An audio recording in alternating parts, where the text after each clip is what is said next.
Assalamualaikum warahmatullahi wabarakatuh. Saya Rizka Fidiana. Di sini saya akan mempresentasikan tentang konsep nubuwah dan risalah dalam Islam. Konsep nubuwah secara bahasa kenabian, sedangkan secara istilah pemberian dan karuniaan Allah kepada hambanya yang telah mencapai derajat insan kamil secara akal dan nashari atau teoritis dan akal amali praktis. Sedangkan konsep risalah secara bahasa berasal dari perkataan Rasul, sedangkan secara istilah surat, keterangan atau perintah yang dibawa oleh Nabi Muhammad SAW sebagai bukti kerasulannya. Peran penting Nabi dan Rasul dalam memahami dan mempraktekkan ajaran Islam. Menurut Sayyid Husain Afandi Al-Jizr, istilah Rasul memiliki arti manusia yang mendapatkan tugas khusus dari Allah Subhanahu wa Ta'ala untuk menyampaikan pesannya. Rasulullah yang mendapatkan wahyu memiliki kewajiban untuk mengajarkan kepada umatnya, sedangkan Nabi yaitu manusia yang mendapatkan wahyu dan tidak memiliki kewajiban untuk menyiarkan kepada umat manusia. Nabi adalah seorang hamba Allah yang diberi kepercayaan dan diberikan wahyu oleh Allah, namun tidak diperintahkan untuk menyampaikan wahyu kepada umatnya. Akan tetapi, wahyu itu diberikan untuk diamalkan oleh dirinya sendiri dan tidak ada keharusan untuk disampaikan kepada umatnya.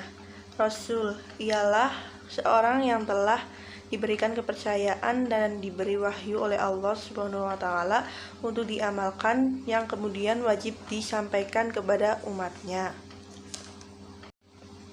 Peran Rasul yaitu menyampaikan amanat dari Allah untuk menegakkan kebenaran dan menjauhkan manusia dari kesesatan. Sedangkan peran Nabi memberi peringatan atau nazar munzir dan pemberi kabar baik basir. Perbedaan Nabi dan Rasul. 1. Nabi menerima wahyu dari Allah Subhanahu wa Ta'ala untuk dirinya sendiri, sedangkan Rasul menerima wahyu dari Allah Subhanahu wa Ta'ala untuk disampaikan kepada umatnya. 2. Nabi diutus kepada kaum yang sudah beriman, sedangkan Rasul diutus kepada kaum yang belum beriman atau kafir. 3. Semua Nabi tidak berarti Rasul, namun Rasul sudah pasti Nabi. 4. Jumlah Nabi sangat banyak, yaitu kurang lebih 124.000, sedangkan Rasul adalah 312. 5.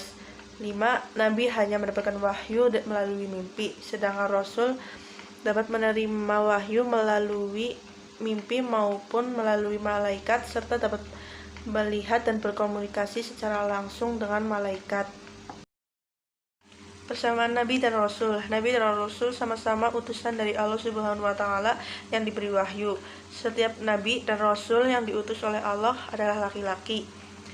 Sidik atau benar, artinya segala apa yang diucapkan dan dilakukan pada Nabi dan Rasul adalah hal yang benar.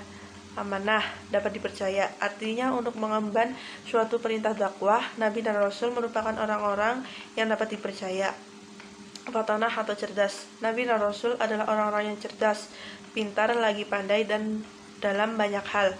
Tablik, menyampaikan, artinya Nabi dan Rasul mengemban suatu perintah dakwah, yaitu untuk menyampaikan risalah yang diembannya kepada umatnya.